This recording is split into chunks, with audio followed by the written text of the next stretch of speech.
Pastor, a gente tem muita dúvida, eu tenho muita dúvida, acho que o Lene também tem muita dúvida.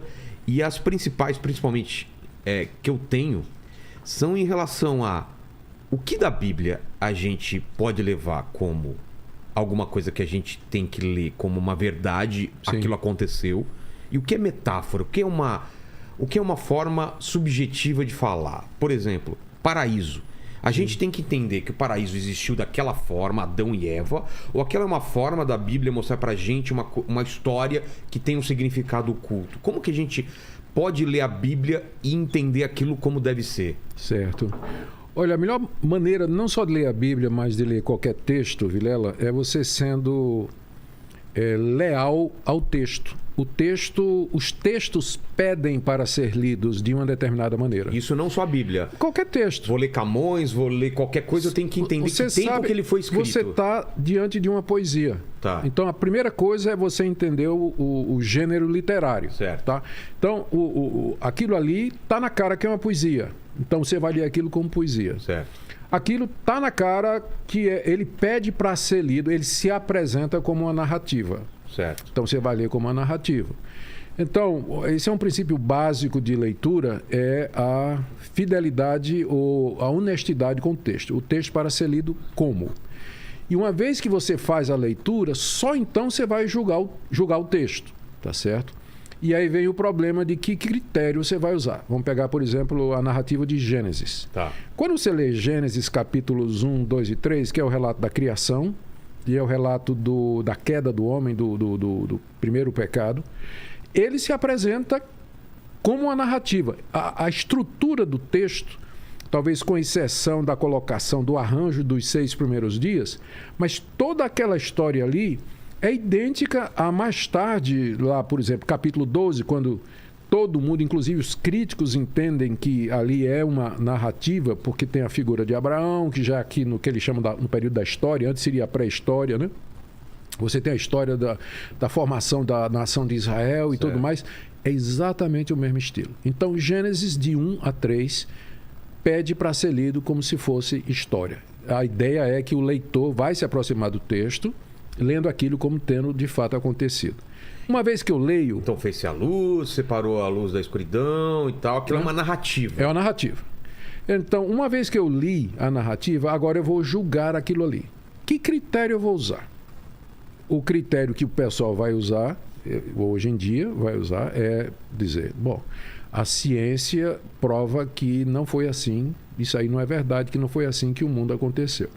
Só que essa declaração, ela é uma declaração um pouco subjetiva. Primeiro, porque Gênesis está narrando coisas que a ciência não tem condição de averiguar. A ciência é baseada em experimentos, em fatos, hipóteses e testes, e não tem como você colocar num laboratório ou submeter às leis da verificação científica coisas que aconteceram por exemplo, Deus. A ciência não prova nem desprova. Milagres, a ciência não prova nem desprova. Está fora do alcance da ciência. Então, que critério eu vou usar para poder dizer que Gênesis de 1 a 3, aquela história que está sendo apresentada a mim, ela de fato não aconteceu? Exato. Então, o texto pede para ser crido. Então, a ciência ela pode nos ajudar a entender alguns processos. Por exemplo, a questão da macroevolução e da microevolução. É uma distinçãozinha meio boba, mas ela é muito útil. Macroevolução é a ideia de que uma espécie evoluía em outras. Isso aí é básico para a teoria darwinista. A microevolução é a adaptação de indivíduos de uma mesma espécie num determinado ambiente. Então, por exemplo, os cristãos não têm dificuldade com a microevolução. Não creem que Deus criou todas as raças de cachorro que existem. Ele criou uma raça de cachorro, mas com potencial para se adaptar. Potencial para variedade. Mesma coisa a raça humana. Deus criou um casal. Agora, nesse casal havia potencial para dar essa multiplicidade de diferentes raças, tipos que nós temos hoje. Então, essa chamada microevolução, que são variações dentro da mesma espécie, nós não temos problema nenhum. O problema é a macroevolução. O que é a macroevolução? É de uma espécie que vai para outra. Por exemplo, e Darwin nunca disse isso, né? O pessoal é muito injusto com Darwin. Darwin disse que o ser humano procede do macaco. Ele nunca disse isso. Ele disse que o ser humano e os macacos procedem de um ancestral comum. Comum, exatamente. Então, teria sido o primeiro o ancestral de todos os seres vivos, que saiu se multiplicando, se diversificando, ramificando, e aí deu as diferentes espécies que nós temos aí. Mas aí, no caso, uma espécie, ela poderia evoluir o suficiente para dar origem a outra. A raça humana, o ser humano como nós temos hoje, ele teria sido resultado de milhões de anos de evolução que passou por diferentes raças, né? Hominídeos, pré-hominídeos, inclusive tipos bem similares aos símios e assim por diante. Então isso aí a gente tem dificuldade com isso. Primeiro por falta de evidência, inclusive fóssil, né? Que não tem evidência para isso. Né? Enorme, né? Gigantesca. Segundo, filosófica, né? Seria difícil você comprovar isso aí filosoficamente. E terceiro, que é o nosso ponto, né? Não bate com o relato lá. Então você teria que negar, se você for seguir o que a teoria evolucionista, a leitura que ela faz do livro de Gênesis, você tinha que negar 3 capítulos, Vilela, que são fundamentais para o resto da Bíblia. Porque nesses 3 primeiros capítulos, você baseia, por exemplo, aquilo que nós cremos que é a dignidade do ser humano. Você veja a incoerência. O pessoal luta por direitos humanos, mas por que eu lutaria? Que prevaleça o mais forte. Não é essa a lei da evolução? Exato. Mais adaptado. E que sobreviva. Que os mais fracos morram, pereçam. Não é?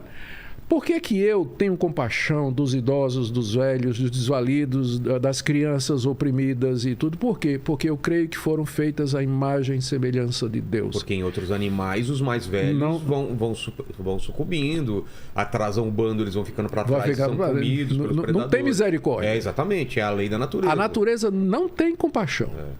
Mas de onde vem a compaixão? Vem exatamente disso, que eu fui criado à imagem e semelhança de um Deus que não somente me dá dignidade, mas faz com que eu tenha compaixão de outras pessoas, porque são portadoras da imagem e semelhança de Deus. Se você tira o relato da criação, você tira a base epistemológica e lógica para você exercer compaixão, misericórdia, lutar inclusive. Por que eu vou lutar pela natureza, por exemplo? Por que eu vou defender as araras? O mico-leão dourado, que se acabe, que prevaleça a raça humana, que é mais forte. Mas eu vou lutar por eles, porque eles foram criados por Deus, eles refletem a beleza de Deus, a criatividade de Deus, o grande poder de Deus. E aí eu posso multiplicar. Capítulo 3, que narra a queda do homem. É a explicação, Vilela, por que tem tanta gente... Por que nós somos ruins? Aqui, quando a gente estava conversando no começo, mesmo no começo do programa, você falou, né? Eu sou falho e tudo mais. Eu sou também. Todos nós somos, mas de onde vem isso? A gente nasce com essa falha, com o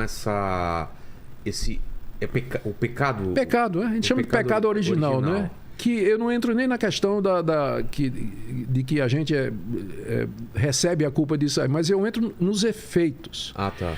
Qual a primeira coisa que os bebês aprendem a dizer? É meu. Né? Não.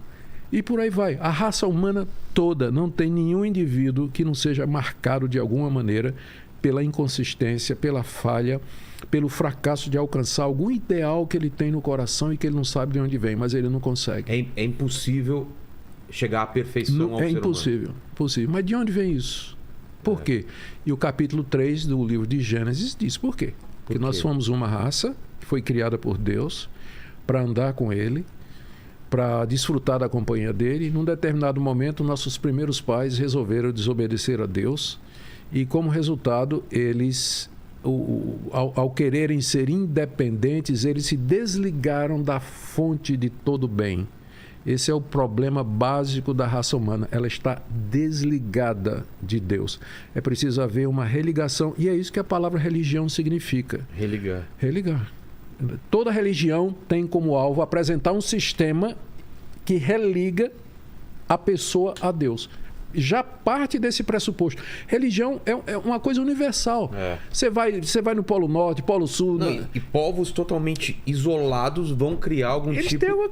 Isso é muito louco. Mas de onde vem isso? Por que essa necessidade? É uma lacuna que a gente tem dentro da gente, exatamente, que tem que ser preenchida por algum tipo de ligação. É uma saudade do tempo no paraíso. Nossa, daquela época. Faz muito sentido isso. Faz. Porque...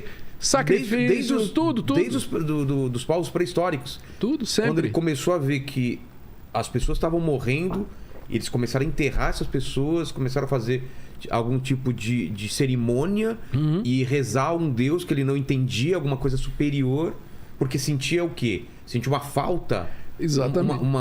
Um não entendimento daquela finitude. Exatamente. Olha, deixa eu te dizer uma coisa. Ninguém nasce ateu. Todo mundo nasce com a consciência de que existe alguém ou algo acima. Ninguém nasce nesse mundo dizendo assim: eu estou olhando aqui para a natureza, eu estou vendo isso aqui tudo veio do acaso e surgiu do nada, ou se autopariu, né? Porque tem quem acredita que a natureza surgiu da origem a si mesmo, né? Tá. E eu não vejo qual é a diferença de crer nisso e crer em Deus, né? E precisa fé para isso, já que não tem nenhuma comprovação para isso aí. Porque daquela sopa primordial surge toda a vida que a gente conhece, né? A sopa primordial, ela é um experimento que foi... ele é um experimento que produziu vida, mas foi um experimento conduzido, né? Claro. Tinha seres humanos orientando, fazendo, né? Aquilo. Agora é difícil imaginar que aquilo aconteceu ao acaso, né? Ao acaso, como isso aconteceu. Olha, eu estava te falando, ninguém nasce ateu. Ateu é uma decisão que alguém toma em determinado momento da sua vida, não é?